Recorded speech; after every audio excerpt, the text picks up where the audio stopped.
สบายดีคำเตือนคลิปนี้สร้างขึ้นมาเพื่อสมเทียบจากทฤษฎีบทเรียนว่าสามารถนำมาปฏิบัติในหน้าเวียกตัวจริงได้บ่โดยผ่านการสัมภาษณ์จากพนักงานแขนงสินเชื่อที่มีประสบการณ์ตัวจริงซึ่งในคลิปนี้เขาจะใช้นักศึกษาเป็นคนแสดงแทนเนื่องจากว่าความบ่สะดวกหลายๆอย่างผิดพลาดประการใดต้องขอโทษขออภัยไว้ล่วงหน้าโดยสาเหตุที่ก่อให้เกิดความเสี่ยงระหว่างปัจจัยภายนอกกับปัจจัยภายในปัจจัยตัวใดที่ให้ความเสี่ยงใดกับมือก็ขึ้นกับแต่ละกรณีของลูกค้าเนาะแต่ว่าวันนี้จะยกเอาเคสที่ปัจจัยภายในก็คือตัวของพนักงานพวกเองที่เป็นปัจจัยก่อให้เกิดความเสี่ยงก็คือพนักงานแขนงสินเชื่อ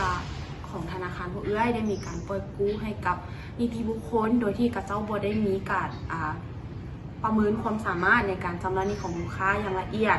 และหลังจากปล่อยกู้ไปกระเจ้ากับบอดี้ติดตามกฎกาใกล้ชิดติดแทศกับลูกค้าเฮ็ดให้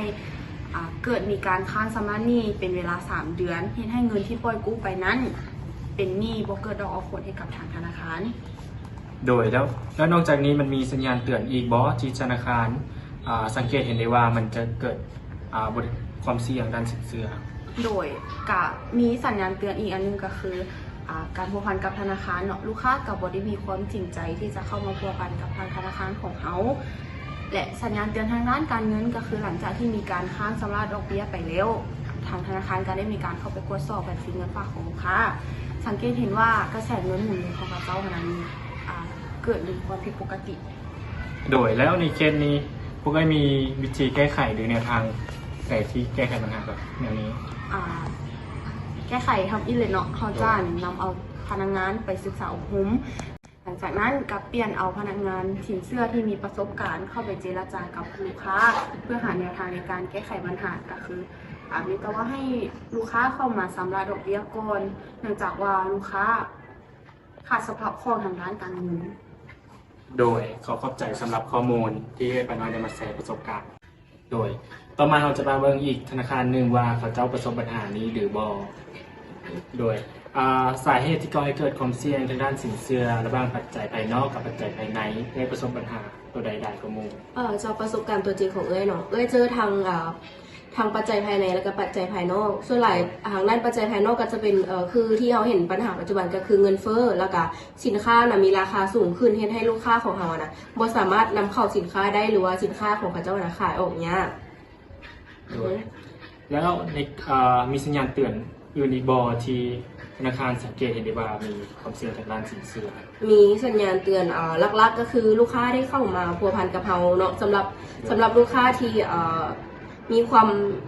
อยากใช้หนี้แต่ว่าเขาเจ้าบ่สามารถชำระคืนได้ก็มีการเข้ามาพัวพันกับธนาคารว่าธนาคารนี้มีวิธีใดที่ว่าสามารถช่วยเขาเจ้าแก้ไขปัญหาได้บ่สามารถลดเปอร์เซ็นต์ดอกเบี้ยลงได้บ่หรือว่าให้เขาเจ้าจ่ายแต่ดอกเบี้ยก่อนบ่เพราะว่า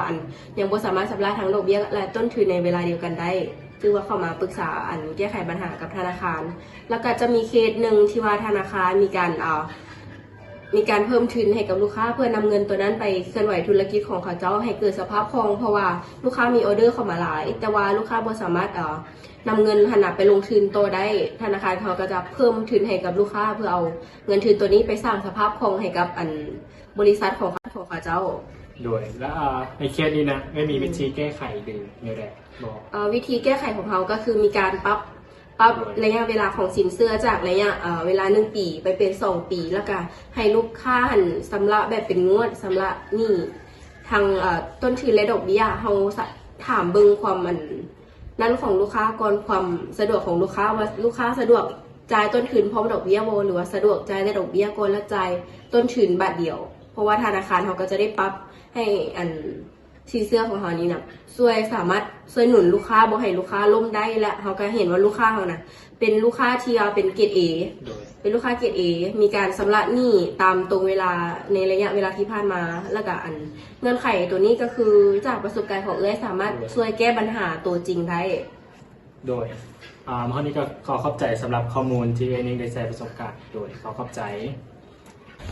สรุปเนาะจากการสัมภาษณ์พนักงานเสื่อมต่อที่เกี่ยวกับสินเชื่อเนาะเห็นว่าปัจจัยที่ก่อให้เกิดความเสี่ยงทางด้านสินเชื่อแม่นขึ้นกับ2 ปัจจัยตามทฤษฎีที่พวกเราได้เรียนมาเนาะส่วนสัญญาณเตือนแม่นสังเกตได้ตามแต่ละ กรณีบ่ว่าจะเป็นพนักงานหรือตัวลูกค้าเอง ส่วนแนวทางการแก้ไขปัญหาแมนขึ้นกับแต่ละกรณีที่เกิดขึ้นตามความเป็นจริง พวกเราได้รับการยืนยันสัมภาษณ์จากพนักงานเสื่อมต่อเนาะว่าทฤษฎีนี้แมนสามารถนำใช้ได้แท้ขอขอบใจ